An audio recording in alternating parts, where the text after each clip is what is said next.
Hello, this is PubShorts episode 31, Industrial Disease. Tony, hi. Welcome to PubShorts. Good morning, good evening, good afternoon. How are you, KK? I'm good. Are you familiar with this song?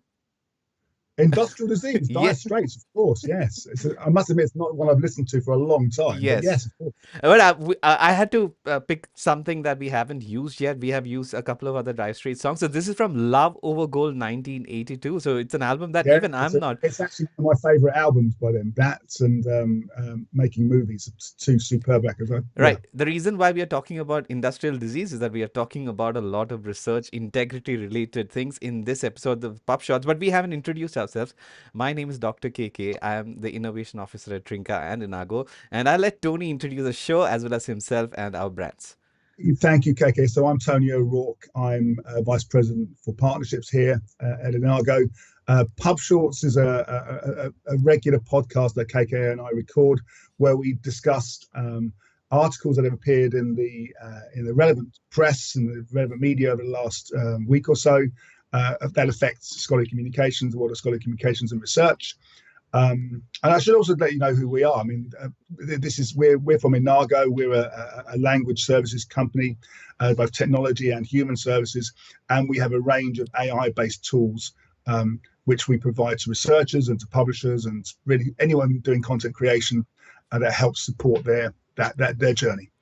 Excellent. Thank you. Thank you, Tony. And if suppose you're watching us on YouTube, please like the video and share with your friends and subscribe to the channel and hit the bell notification icon so that And when let us know if there's anything you want to discuss. yes, and because the next episode that we're going to discuss is the hottest topic, right, Tony, about deep seek that is taking over the world, at least the generative Oh AI yeah, world. Yeah, yeah. we'll hint at it maybe later today, but the next episode is going to be about that. So if you want to, listen to Tony and I talk about how DeepSeek might affect the publishing industry itself, maybe you should tune in. So before we go ahead, Tony, we are talking research integrity related things. So are you ready to take on the first story? Let's go. All right. So we are starting with a Nature Human Behavior paper. And it is titled Combating China's Retraction Crisis. It is actually, it has all the points that we've been discussing, but I'll just read out my notes before I invite Tony into the discussion. So, China's scientific output, Tony, is impressive, but there are a lot of research integrity related challenges, associated with China.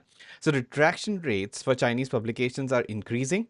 The authors propose many initiatives in this paper. They propose many initiatives, and so some of the things that they're talking about are improving the research integrity through strict policies. And I guess, Tony, we have discussed this. The Supreme Court of China have let out their opinions piece as to how things should be controlled and maybe even legal repercussions to integrity. As an infringement, I would say. And apart from that, they're talking about increase in transparency in research publications and in promoting ethical standards in scientific communities. One thing that I think we have as a common thread is collaboration between different players in the academia. Yeah, so that's important in terms of maintaining it. Now, my question to you: how are businesses like ours, Tony, helping to address some of these research integrity related concerns, specifically to researchers or regarding researchers in China and in the context of publishers? I mean, first of all, I've got to say I'm not surprised, not just specifically from China, but that retraction rates are increasing. I think there have been malpractices happening over the years that publishers and journals just haven't necessarily spotted. We now have the tools to be able to spot possible malfeasance or bad players more easily than ever before. So I mean that goes without saying. But as an organisation, our role is to help authors to create content and to get their content published. So whether that's related to language, we put you in touch with specialist editors, or whether it's in terms of the structure, whether in terms of how you present your paper to the publisher. We have a whole suite of tools that we can provide, both human and automated, that will support the researcher when they're considering their submissions. Yeah, and Tony, what about publishers? How do we help publishers in at least sort of addressing some of the research integrity Yeah, related yeah. aspects? So I mean, obviously, apart from providing very high quality editing services, we're now working with publishers to provide of automation that allows them to check very high volumes of content, that the authors met all the style guide requirements, that the language is good enough for submission, that the structure of the article is as it should be. So we can provide a number of ways in which the publisher can quickly check an article when they receive it. Right, excellent. And apart from that, I'd like to add that we are building technologies to ensure that research integrity is maintained in the content of the manuscript and the research itself. So using AI and technology to analyze the contents of a manuscript to make sure that it is as it should be, as well as doing things to ensure that the people who are submitting the manuscripts are who they claim to be, as well as Yeah, many other things. So including yeah, AI yeah. content Oh, detection. it's the universe is getting bigger. Yes. and, The and universe is all getting bigger. yes, and if somebody, if you're listening, if you work for a publisher and if you're interested in knowing what we are doing, please reach out to us, me or Tony. We'd love to have a Yeah, conversation with you, and we would absolutely. talk about how we can help you. Okay, Tony. And give us some ideas of case studies as well. Yeah, excellent. So moving on to the next article, Tony, it's from Scholarly Kitchen.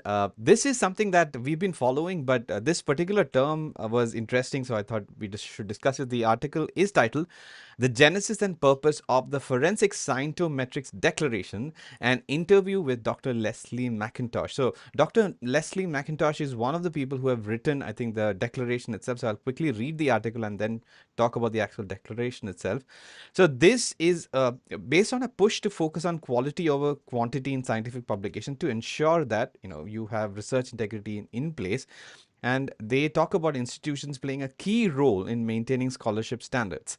And social misuse of science is a major concern, and the importance of balancing freedom of thought with fighting against science misuse is something that they talk about in the declaration itself. Now, the one thing that comes up later on in the interview is that they seem to have missed out on mentioning predatory journals in the declaration itself. And Mm. one crucial thing that I think you and I should discuss, Tony, is that they are talking about redemption paths should be present for even minor ethical infringements from the author's point of view, because everybody makes mistakes. And that's my main question to you. Redemption paths should be there because to err is human, and to be redeemable is also human, isn't it, Tony? Listen, the author submits to a journal in good faith. The author doesn't always, in most of the time, they know where they're submitting to. There are going to be times when they submit to what might be a predatory journal. The fact that they've submitted to a predatory journal, if that content has been created in good faith, it's still valid content, Right. and therefore should still go through the same rigor and approach. They may happen to have picked the wrong journal, or perhaps one that's not got the right level of reputation. They may have made a mistake, but it doesn't take away from the fact that their research is still valid, or could still be valid. So yeah, I think there should be redemption, because I don't think this is always the author's fault. In fact, it's the author's responsibility to make sure that they understand where they're submitting their research to. But I don't think that the penalties should be so much that it stops them from doing future research, for example. Agree completely. And this is the declaration itself. You can access this. It's available for you to read through the mission, vision, and the context and everything. So this is very interesting from my point of view. And, I would like to, even for companies like ours, we should probably look at this document and use it as a guide while we create technologies and services to help even authors and publishers to deal with I, the integrity. I think frameworks that are created by very, very intelligent people like Leslie and her colleagues should be taken seriously by anyone within the scholarly communication space. Right. So these are some of the things that they mention as what should be done. Transformative advocacy and expertise and sharing knowledge, as well as improving ability to communicate with each other. Another thing that collaboration and sharing the information and data with among institutions is something that they they stress on. And I'm moving on to the next one, which is related to this what we just talked about. It is an article. It's a comment published by, I think, most of the people who have actually played a role in creating the forensic scientometrics Oh yes, declaration. yes, I recognise some of those names, Yeah, Renee and yeah. Its title: "Stamp Out Paper Mills, Science Sleuths on How to Fight Fake Research." So this is again, it's partially available to us. There are 5 key things that they are talking about, out of which I only have access to, I think, 3. So basically, my notes, referring to my notes, they propose 5 key steps to combat the integrity paper mill issue. So what are paper mills? We are all aware, but they basically they create fake documents and sell documents to authors who are oblivious sometimes about the origin or the nature of the offense, and this undermines scientific integrity and trust. So, what are the things that they're proposing, Tony? The research and understanding about how paper mills, what paper mills are, how they work, etc., and education of awareness, spreading awareness of how, what the menace is and how we can, have solutions for it, and publishing practices such as educating stakeholders to identify fake research, and ensuring collaboration, supporting whistleblowers and everything. There's also even a mention about payments and compensation for these voluntary research integrity activists. What are your thoughts on that, Tony? Well, listen, I think this is this kind of detective work doesn't come for free. I think it's in the best interests of the ecosystem that we're operating in, that you've got specialists who know what they're looking for, who understand, who've got a background, and like any professional, who need to be paid for their time. Mm-hmm. So I know I would fully support this. I think anything that can cut down and identify bad content, or content that's been created by paper mills, whether it's automated or by human, I fully encourage. Yes, and United to Act is mentioned. They have a lot of resources which are very useful to identify many of the research integrity Yeah, related concepts. Please refer to it. It's a wonderful thing. So, Tony, moving on to the next one, it is slightly off the research integrity part, but it's still related to publishing. So, it is an article published in STM Publishing News. It is titled Reviewer Credits and Global Campus Launch a New Partnership. So, what is Reviewer Credits? It's a platform for peer reviewers. It helps to find and reward and engage reviewers and offer certification and recognition, Tony. And Global Campus is also sort of an AI powered platform to connect universities and researchers and funders. So it's a fun sort of a collaborative environment. The Global Campus, sorry, Reviewer Credits has already partnered with Profi, which we I think talked about a few weeks ago. So what does this partnership do? It enhances peer review processes. Journals can access the database for finding better reviews. And I guess we've been discussing this. There is a demand to find the best reviewers for any papers, because the volume is increasing and the complexity of research is also increasing. Do you agree with me, Tony? absolutely. But I mean, what the relationship with between reviewer credits and global campus is great, because that it makes it easier for reviewer credits to identify good reviewers. But global organisations like Global Campus, Profi, and others are doing much more. They're going beyond just looking for reviewers. They're trying to help reviewers and referees evaluate things like grant applications, find literature that matches the relevant interests. So it's a broader system, an AI-based supported system that universities, researchers can use as part of their research process. And I'm really interested to see how these things develop.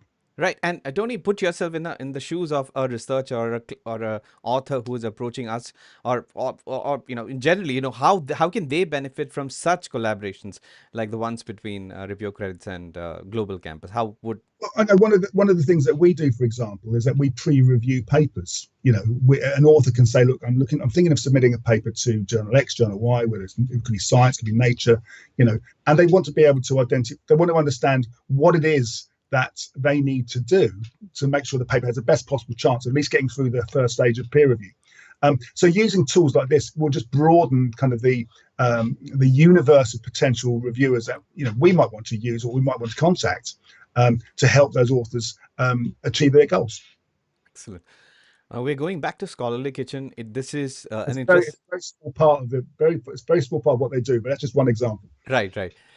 So moving on to the next story that we're covering. This is an interesting article, I think, especially from the point of view of what we've talked about, Tony. It's about Yeah, we've altering discussed this a few times, haven't we? what is a version of record and everything like that. So anyway, this is an article written on the Scholarly Kitchen by Phil Davis. It's titled "Does Altering a Dataset Merit Retraction?" So I'm going to. Obviously a complex case. I think you can follow the details on Retraction Watch, but this article basically discusses the implications of altering datasets after a paper is published. So the author highlights a case involving the journal JASIST, a journal with weak data policies, as per the author himself. The authors of the paper that we are talking about altered a dataset stored on a personal account, on a personal cloud-based account after publication, and this alteration was noticed during the peer review. And Phil here, the author of this article, argues that altering data undermines the integrity of the published record. when I quick insight on what the data is, there was a column of, I think, in the data set which was 0 initially before peer review, and it was then filled with numbers later on. It was a genuine overlook, is what the authors were claiming. So Phil argues, the author of this article argues that he mentioned that he faced resistance while trying to publish a letter about this issue, and Wiley's integrity team got involved, but no decisive action was taken. And this raises obviously the question about journal policies regarding such data, alterations, as well as data integrity. So, if you were Tony, if you were in the Wiley integrity team, what would you do, and what would you, in general, recommend for such cases? This is such a difficult topic, and I can understand Phil Davis's frustration in terms of he clearly sees as a fundamental change in the scholarly record, and therefore needs to be respected. But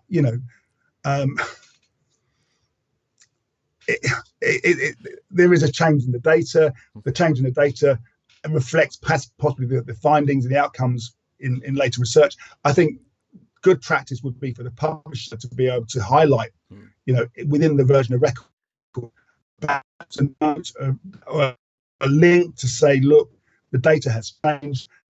Please refer to the most updated version of the data in order to make your own conclusions. But the fact is that paper was accepted at that point in time in good faith, based on the knowledge and the information they had available to them. So it doesn't change.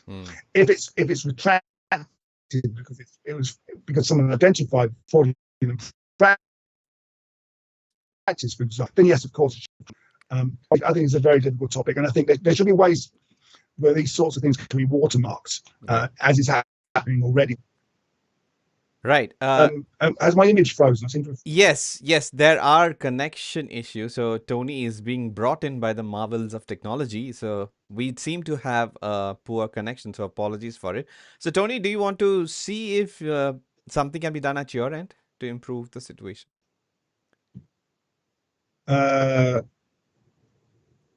Yes, I can see. Right. I should be back online now. Right. Yes. As Tony, if you can turn on your video. I have. Can you bring me back into the screen? It's still, the video is not on, I think. So we are going to pause this stream for a second while we come back. Oh yeah, you're back, Tony. You're back. So I don't need to do anything. No. Great. So moving on to the next topic, next, I guess, deep sort of discussion would be this on this news article in Nature. Does fact-checking work? What the science says. So this is, Tony, obviously based on the news story that Meta over the new year has decided to get rid of the fact-checking team, and instead it's a crowd-sourced fact-checking that they are proposing. So fact-checking has been shown to reduce false claims, although not effectively in polarized situations. And this article discusses biases in fact-checking. That obviously, if humans are checking it, there would be biases, I suppose. And noting more misinformation from political right is flagged. Now, fact-checking can influence user behavior positively by flagging misleading content, and the piece scrutinizes, this article scrutinizes the potential effects of Meta's decision on misinformation spread. So my question to you, this is, I thought that this entire sort of movement away from fact-checking sort of is similar to, I guess, a resistance to open peer review as well as community-based reviews. Do you find parallels to it, as in this entire situation of crowdsourced, fact-checking thing that Meta is playing? Not specifically, although when I think about it, yes, I agree with you. I think the principle, though, is more concerning to me. The fact that an organization with the influence and the scale of Meta has decided to shift fact-checking away from its own resources to a crowdsourced resource, which can have bias in itself. But there are so many things that are coming up at the moment, which, the move for more deregulation, for example, around AI, which it worries me that we're sort of moving away from that sort of human-supported concept that we've been talking about. We're trying to cling on to, at least for the last ever since we started this podcast. Yes, the interesting bit is that we are in an industry. We are talking about research, and research has been based on the scientific rigor, which has been as in upheld by humans checking the aspects of manuscripts and research itself. So even though we are talking about a social network and disinformation, this is sort of at a much bigger, deeper level. This is what happens in peer review as well. And Tony, you and I have talked about this maybe in every episode of PubShorts so far, that we need human oversight in any such the technology. So, I mean, we would probably be advocating for going against what, let's say, the Zuckerberg team has done, but in the context of research. Do you agree with that? As human oversight is I, still key. at the moment, human oversight is absolutely essential. Right, right. All right, quick hits time, Tony. Three quick hits, mostly from Scholarly Kitchen. So the first one we are talking about is a guest post titled "Reflections from Munin Conference Part One Bibliodiversity." I just picked it up because we talked about books, Tony. So in general, bibliodiversity is the diversity in terms of the literature and the books that you read, in terms of content as well as in languages. So it's an interesting piece.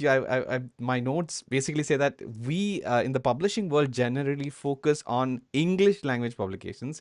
So it makes things difficult for non-English speakers to share their work, on non-English writers as well, and this can create a knowledge gap, as you can see. And so it argues on the need of or for the need of for bibliodiversity, and calls for more inclusive and diverse academic content to better reflect our global society. Now, when I read it from the point of view of, again, AI is helping break some of these barriers, because it breaks the language barriers. So it is a very interesting thing, and I thought I should ask you this question. So do you try intentionally to try to keep your reading bibliodiverse, and what do you think about academic bibliodiversity? Um, well, first of all, I don't consciously go out of my way to be bibliodiverse. I will read what I think is interesting at the time, regardless of where Right. where the book comes from. Um, whether the industry should be bibliodiverse, I think, again, that should be a moot point, because the good research is good research wherever it's come from, Mm-hmm. and there shouldn't be any regional or gender bias. Research should stand on its own right. Right. I mean, I'm just thinking from the reading point of view. I guess I read at least in two languages, one my native tongue and the other one English. And I try to, at least, I mean, in the last few years, I've been trying to read more works from, let's say, uh, the continent of Africa, as well as maybe from the Far East, including Japan, because, we work with people So in. you're absolutely bibliodiverse. Yeah, and interestingly enough, at least from the context of watching movies and shows, we are becoming much more cinema diverse, I think. Because I'm going to this later today, I'm going to watch a Iranian movie that has been nominated for Oscars, or at least it's on its way to be nominated for Oscars and everything. So Yeah, I think if this conversation were between you and a German speaker or an Italian speaker or a Spanish speaker, I think you'd get a very different answer than right, talking to a British or possibly an American person right, who tends to focus on more on the native English literature and the native English authors. Whereas, I mean, I speak fluent German, and when I lived in Germany, I went to see films that were in English with subtitles. I read books that were in German. And the Germans would do exactly the same. They'd listen to music that was German and English, as well as American. They wouldn't really care where the music came from, as long as it was good quality. right. Moving on to the next quick hit. It's another scholarly kitchen article titled "Kitchen Essentials: An Interview with Stephanie Dawson, ScienceOpen." So I believe you're familiar with ScienceOpen, Tony. I do, yeah, I know ScienceOpen. It's an academic platform. Yes. So it is a platform with nearly 100 million scientific records, and Stephanie shares her experience, starting from the her love for books, and leading to how ScienceOpen was Yeah, established. yeah. So one of the things she discusses the challenges and rewards for working in the research infrastructure. So I wanted to discuss this quickly. So the importance of interoperability and open data is something that she cares about, and obviously ScienceOpen helps in this. And so my question to you: what is the most important issue from the context of, let's say, interoperability and openness of science and metadata? Even what do you think are the challenges facing the current academia publishing world? It is different because there is still limited interoperability between publishers, between research organizations. And the sooner standards can be created that will encourage publishers and research organizations and funders to adopt, then I think the more sustainable in the long term this ecosystem will be. Right. And, I'm a big metadata cleaning advocate, in the sense, if suppose we have good metadata, we likely have good data and eventually inferences and policy making, as also in science. So from that point of view, I think ownership should be shared across even authors and publishers and other Oh, institutions in terms of yeah, cleaning metadata. yeah, So absolutely right. And it's the responsibility doesn't stop at the point where the research is finished or when the research is published or when the research is communicated. It's got to be the responsibility of the author, the research organization they belong to, the publisher, the funder, to ensure that their record is maintained. right, Tony. Now we have to now talk about the Trump administration. It is in its second week already, and we have many changes and many news stories to talk about. The one sort of negative news story that I've brought up on my screen is a news article from Nature. It's titled "Never Seen Anything Like This: Trump's team halts NIH meetings and travel." So in a nutshell, the funding has been withdrawn from a lot of aspects for NIH, including grants as well as travel funding, and it is predicted to impact internal and external scientists, and researchers believe that this will hinder scientific progress. So what do you think the impact will be for medical researchers? Because we have an Enago Life Sciences brand, which we both help institutions as well as researchers to communicate their medical research findings. So what do you think will happen with such development? Oh, I think this can't be understated. NIH, if it's not the largest, is one of the largest funding agencies in the world for biomedicine, Right. For research into new drugs, new treatments, new therapies. I really struggle to understand what the economic, what the political, what the social benefit is of doing this. I heard this morning, for example, on the news on the BBC, that the action has been temporarily paused by a US federal court, so it's not happening yet. Yes. But the fact it's in the air, the fact that it's hanging over the heads of researchers, of early career researchers, looking how they're going to fund their research in the future, what certainties do they have that their research will be funded. I think it fundamentally impacts on every aspect in a negative way, I'm afraid. Well, we will see, and we'll continue discussing all these developments under the Trump administration, because there are more AI related stories that are coming up. But this will have to be it for this episode, PubShorts episode 31, Industrial Disease. So I'm going to ask you a Dire Straits related question. Do you have this album that we taken the song reference from? Oh, of course. I have every Dire Straits record. So yeah, and every Mark Knopfler record. So I think he's one of the best guitarists this country the UK has ever created. Okay, so quick question: which is your best Knopfler riff? If suppose you have one such Knopfler riff, do you have any? There are too many. I do like Private Investigation. That's a good song. Mine is, I think, Money for Nothing. Because it goes on for so long, so I can just Yeah. That's my favorite riff. I love his technique. Anywho, so Tony, if suppose somebody were to listen to us for the first time, where would they find more such content, and where can they reach out to us? So come and find us on enago.com. KK and I are both available via LinkedIn. You can also contact me directly at tonyo@enago.com. And as KK rightly said at the beginning of this episode, if you want to watch some of the earlier episodes or this episode again, go to YouTube or to LinkedIn, and you'll find the entire playlist. And please like and share these videos with your colleagues. Excellent. Thank you, Tony. Thank you very much. And that brings us to the end of PubShorts episode 31, Industrial Disease. We will see you in the next episode. Until then, this is Dr. KK signing off on behalf of everyone, as well as Tony. Tony, bye-bye. We'll see you. See you soon. Bye-bye.